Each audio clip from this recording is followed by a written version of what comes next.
My name is Ben Thomas. I'm the general manager at the McCall store. The lean improvement I'd like to highlight is a three-sided box. It's nothing fancy. It's nothing revolutionary. At least I didn't think so. But so far, everybody that's seen it goes, wow, great idea.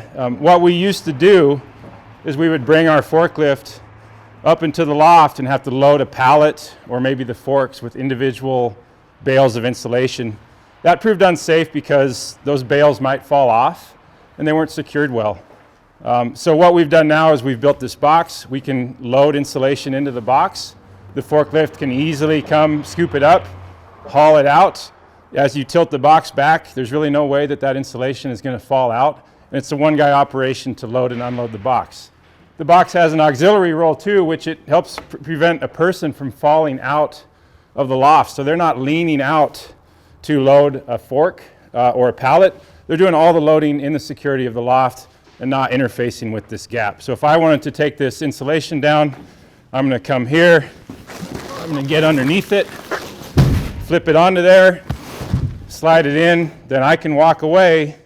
Forklift operator, I'm going to signal him in. He's going to scoop it up, haul it down, unload it, return the box to me when it's done. So a little bit of time and effort, some material, everything here we can build in-house. And this is one way we're making our job easier and making Franklin safer.